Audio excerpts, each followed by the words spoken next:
said you would supply all my needs according to your riches. I have but to ask, and I shall receive.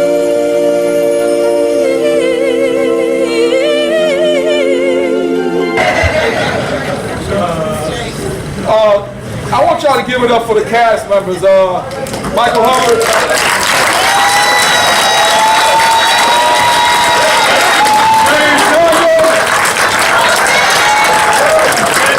Richard Shaw.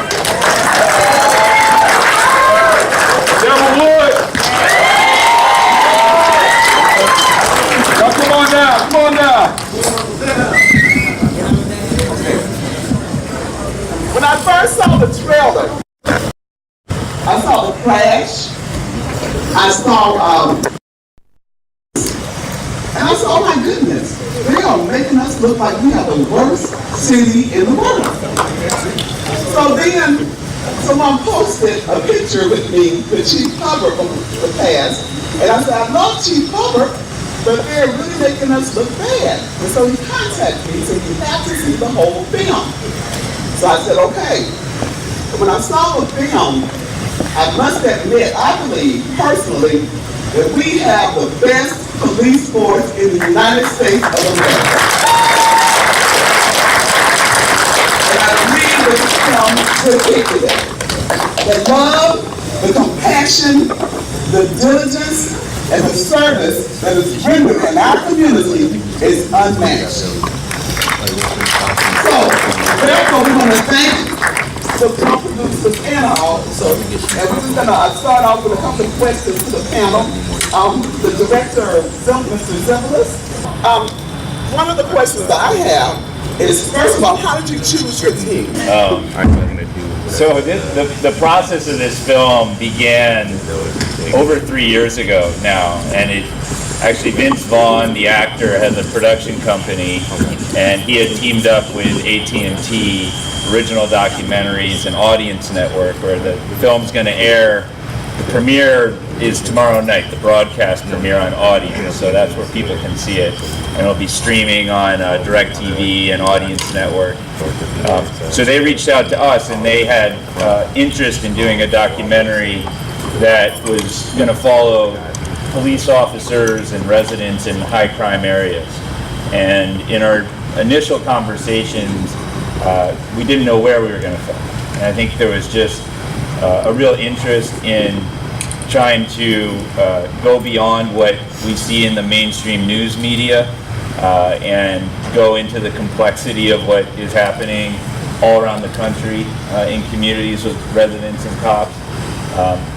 And we started filming, I think over 6 months, we filmed in some of the highest crime areas in the U.S. So we filmed in the north side of Minneapolis and Chicago, Muskegon Heights, and a number of other communities. And East St. Louis, I think that on the first day we were in East St. Louis, we filmed with Chief Hubbard, with Officer Sharp, with Officer Wood. I think we filmed with James actually on one of those first days we were here. Shout out to this. They go a little actor right there.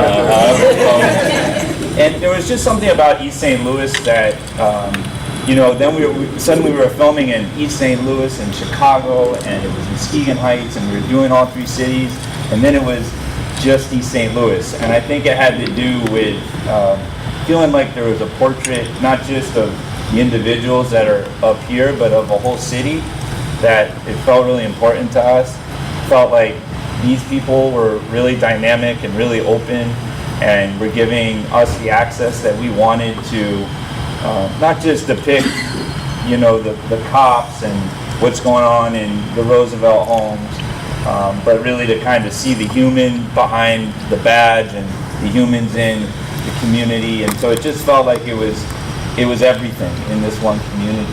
And in fact, I mean, we film with a lot of other people in the community, and some people here that we filmed with that aren't in the final cut because this was 2 hours, and we had a cut that was probably 3.5 hours that was never going to make, a broadcast, so we had to reduce it down. Okay, thank you. And for Chief Hubbard, how did you choose the officers, and tell us your heart while this is being filmed? I say my heart while it was being filmed. Actually, the first day they walked into the office, I was skeptical because where are all the East St. Louis residents at? Just put your hands up, all the residents. I was skeptical because we love our city, and I'm like, man, we don't want the first 48 or anything like that. But when we got to talking, we said, you know what? Let's take a shot. Let's let the world see East St. Louis for what it is. Let's let the world see the residents. Let's let the world see the hope that we have in our city. My thing is maybe they see this and we can pour some resources into the city. How the cast was selected, it's just happened. You look at Officer Sharp, you see how he engaged with the community. You see Deborah Wood, you see how, and they didn't just do this because of the film. This is what they do day in and day out from the first time I met them. And I just also want to give kudos to Mike Anderson and Adam, because it was times when they would ingrain themselves in the community. They literally lived with the city. Yes. And the city got to know them. James can tell you that. And we began to trust them.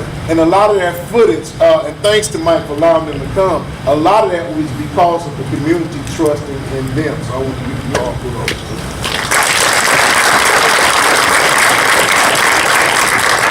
Of Mike Ray Anderson, I did some research and I found out that he actually has a nonprofit in which he gives back to troubled communities. And I want to ask you, how much of your past, and you can share a little bit if you will, how much of your past coincided with what you actually saw in the community, and what was your purpose in the film? Well, I always tell people my first purpose was to come make a good film, of course, as a filmmaker, but my strongest purpose, my most ultimate purpose was the youth. I love my ministry with at-risk youth. For those of y'all that don't know, I am a former death penalty offender. I was facing the death penalty plus life plus 60 years. I ended up serving 17 years on a life sentence. I had to take a plea bargain for life because they was going to execute me. But when I came home, I made it a must to make sure that, I pour into the at-risk youth, the educated youth, and those in those communities, such as East St. Louis. When I encountered James, the first day that I did with James, I was like, look, here's a copy of my book. I want you to read it. It might change your mind. Just started giving out copies of books to all the youth and stuff like that. But the biggest thing was that the team allowed me to go in. They felt like I was one of the ones they trusted me, which is, I appreciate Mike Zimbalist and Jeff Zimbalist for that. And then when Adam and I went in, we just had a whole, I've been through that. I've been through the streets. And my eyes still were open wider. And so, Adam learned a lot too. I would love for him to share his experience because he comes from a whole different community. Adam was like, oh shit. I have bruises on my leg. Yeah. So and then when I first met Chief Hubbard, they was talking about you gonna be filming with the police. I was like, hey, no hell I ain't. But man, we met, man. It was just something he realized my story, and then we was like side-eyeing each other. We was like, and so we finally just clicked, man. Was able, and all of us came together, was able to make a strong film. James, he was gonna kill us about 3 times. But I'm saying it was the chemistry. It was something that God definitely ordained. And he said, look, I'm going to let this happen because there's going to be a lot of great things that come out of this film. So. Okay, and let's keep going. I grew up in suburban Maryland, so this was and I think every day I was just grateful that the city opened up to me, and grateful for the subjects of our film that tolerated me, and I called pretty much every day, wanting to hang out and seeing what they were up to. So yeah, that's what I want to say. I'm just grateful that you guys let this happen. Okay, and we have our officers here, and we're going to get to also James. Yeah, right? James. But I saw your heart for the community. your willingness to relate on different levels, almost as a surrogate parent. So tell us about your role on a daily basis, even besides the film, and what you thought about it once you saw yourself in the film, and you could just go down the line. Deborah Wood.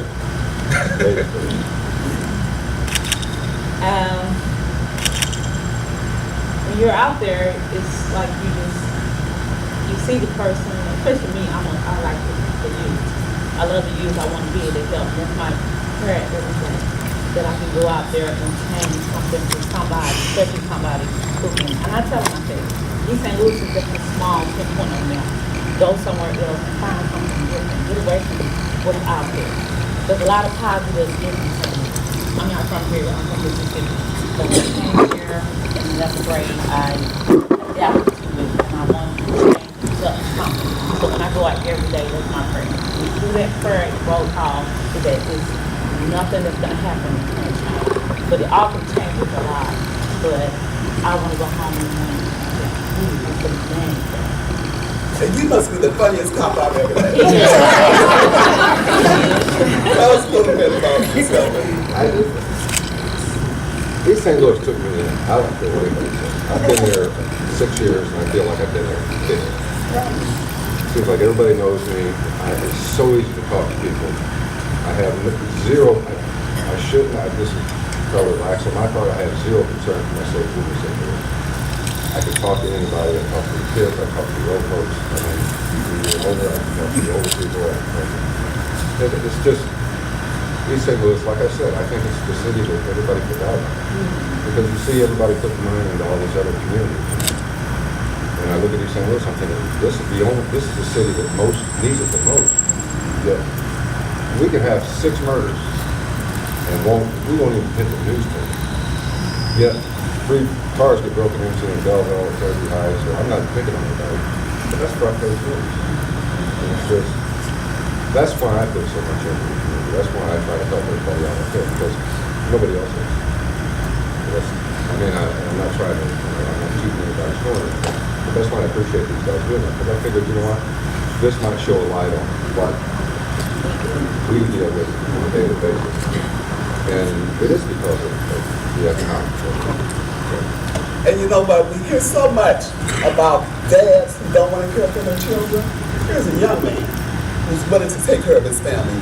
So you go ahead and share if you will. I tell y'all like this, man. I was born in Touche Hospital, probably like any other one of y'all out there in the crowd. You understand? You know, actually, you know, anybody in the crowd right now who is actually my family, my dad killed my uncle over my baby boys, Washington Park, you know? So I come from a lifestyle people wouldn't understand, but that's the life you go through when you come from the ghetto, you understand? So people like, I cannot say every cop good, but I know good cops. I know Sharp. I want to speak on it, but Sharp's a good dude. I know Chief, he a good dude. I know Deborah, she a good dude. She like a dude, because she don't talk to me like a okay, so she's a good dude, but I want y'all to know, man, like everything we go through, bro, all your situations, they don't explain who you is as a person. It's what you take from it. Every day, say you broke today, it's up to you to get up in the morning and do what you want to do. If you say, oh, I want to go rob, I want to kill a motherfucker over some dumb shit, that's your choice. But if you want to go out, put the app in, you want to go do something for yourself, who the better person? Yeah, everybody always blame everybody for their problems. Blame yourself. It ain't where you come from, it's where you're going to take yourself. Even right now, y'all look at me in my face, y'all say, oh, he got St. Louis tatted on his face. No, actually, to this day, I got St. Louis tatted on my face because I was born in 618 and raised in 314. So, of course, I got St. Louis tatted on my face because I'm going to stand up for my city. No matter what. Did at all times. So, it's not about who you are, what you think you could be, but no, it's what you want to be. And you stand there and you put your 10 toes in that mud. You know how deep, if you got to dig deep in there to get back tall as you want to go. Stand up, man. You don't owe nobody nothing but your life. Stand up and take care of your family, man. Always remember, your community is your community.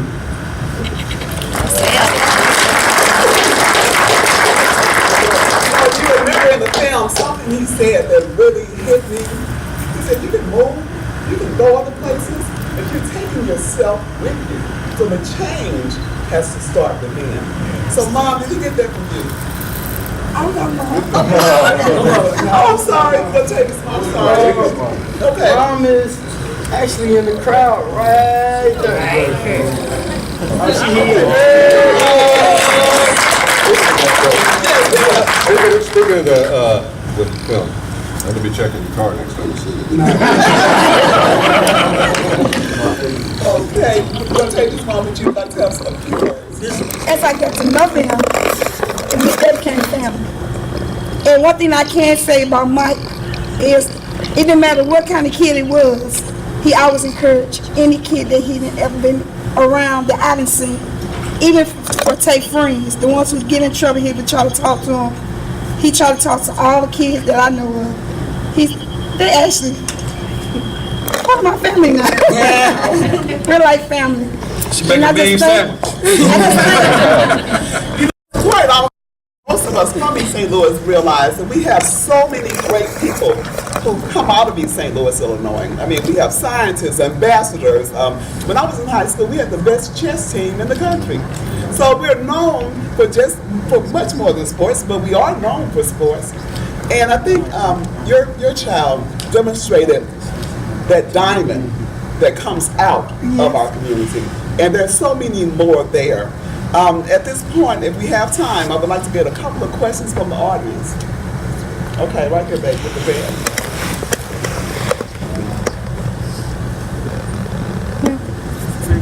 Stand up. You crashed. Did you heard when he crashed? Oh, did you heard when he crashed? Is that the question? I'm okay, thank you. You didn't act like it. Any other questions? We have time for a couple more. Question in the corner, over there. Okay, go ahead. What was one of the girls that you had Sean, when you try Girl that you called it. Amanda. She was actually trying to get a hold of Adam. And this is the honest God truth, I hadn't edited that. And I told him to get- I had a fiance, so I I told him to give him target. But she's one of the, she's Worker. She's from East St. Louis. yeah. She's a drug addict and she didn't know what she was doing, so she had to go to jail. Actually, everybody, can y'all congratulations on Adam on his marriage?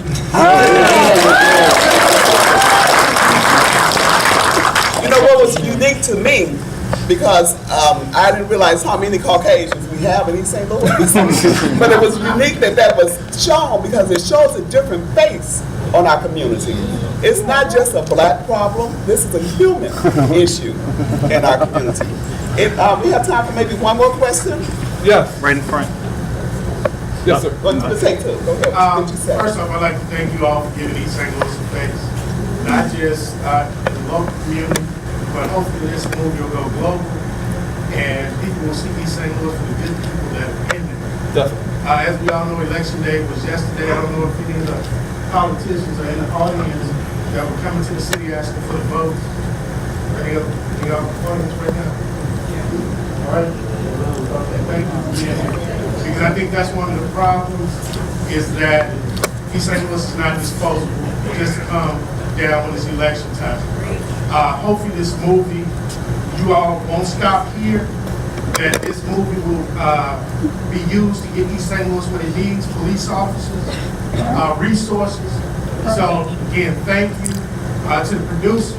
Whatever you can do to help our city some more, we would really appreciate it. All right. My question is for Chief. I had a question. How did you get to the point of retirement? Like, how did I'll tell you. I'll make that simple. After 22 years, I did do 22 years, but you know, when administrations change, people change, and people's attitude changes. No matter how good you try to do, no matter how hard you work, some people, I'm be honest, some people don't see it that way. So I figured after 22 years, you know what? Don't have to deal with the frustration. I love my city, but I believe God will bless me to do what I did there, which He's doing right now, and show you how God works. I'm working with the school district with the kids that I tried to reach right now. So you know, sometimes I'll just say this: sometimes what may be intended for your bad, God works it out for your good. And I think you saw in the cast, everybody's fine. I just want to, during the course of filming, you guys may have saw my brother in the beginning. He had cancer and he died in March 2nd this year. And he would have loved, I wanted him to be here tonight. He couldn't be here. I lost my mother the year before, and I lost Patrick. And even though he didn't want you guys to film, he would say, all right, devil, go ahead. But I give a thank you to you guys. Adam sent me a hard drive with all the incidents where he and Mike went to the hospital, do surgeries, and a whole lot of other things. And I cherish that. My family has seen it, and I thank you guys for it. It's something we can keep forever. And I will make sure. In closing, I would like to share a short personal story, because I grew up in a different environment in East St. Louis. So a lot of the crime that occurs, you hear about it, and you might even read some about it, but it was foreign to me to see the crime that was shown. But you know what it did do? It showed me that how distant we are from one another. And I'm in the same community, and just fortunately, I didn't have to grow up in that environment, but it exists. And we must come together for our own people. And our eyes we can't have a blind eye to the crime. We don't want to exploit it, of course, but we can't be blind to the fact that it does happen. And maybe, just maybe, when I talked to Mr. Zimmerlis on the phone, one of the things he told me, he said, I'm hoping that this can spark a change, not just in East St. Louis, but in the nation. Because, see, the federal government needs to see what we need here. And maybe this will help. But we have to also help ourselves. We got to report the crime, what they say, snitch, well, whatever. We have to report our crime, and we have to work with them, because they're doing their job. Let us do ours. And one more thing, I'm going to end like I end my television show, or start most of them. I do Smiles television talk show. And I tell people that Jesus Christ was born of a virgin. He was crucified and buried, and he rose on the third day. Confess with your mouth that Jesus is Lord. Believe in your heart that God has raised him from the dead, and thou shalt be saved. And Jesus is the Lord, and the Lord be magnified. Amen. Everybody, we're going to, y'all give it up for Stephanie Miles on the moderation. Y'all give it up one more time for the cast, the family members, you all. We're going to slowly get all the audience out first. Then we're going to bring the cast and then the producers out. There's going to be pictures that can be taken out there outside, as well as some autographs if you want to get some signed. And we'll open a little bit for some few personal questions. How dare you?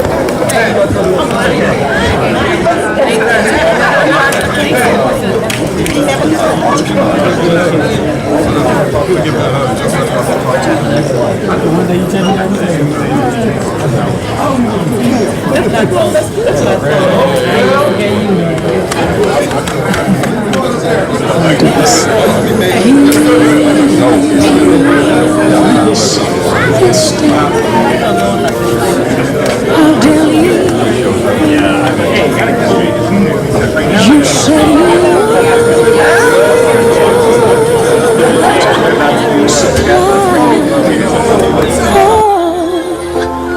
my needs according to your riches. I have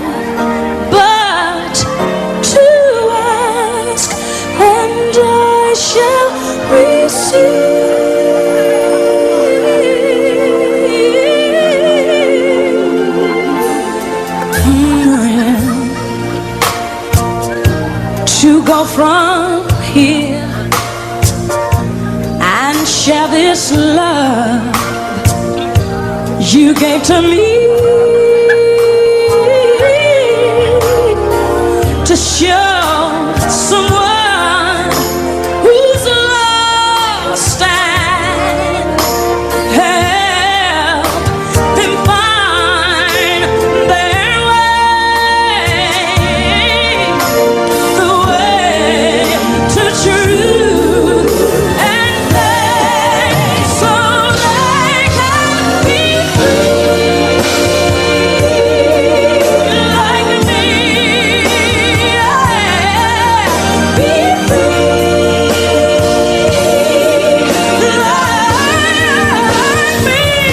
me, oh Lord, we need your love, oh Lord, we need your shoulder love, oh Lord, we need your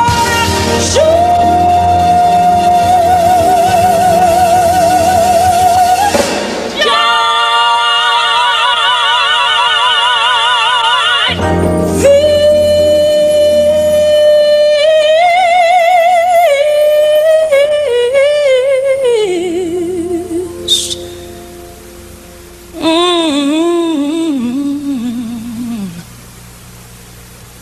This day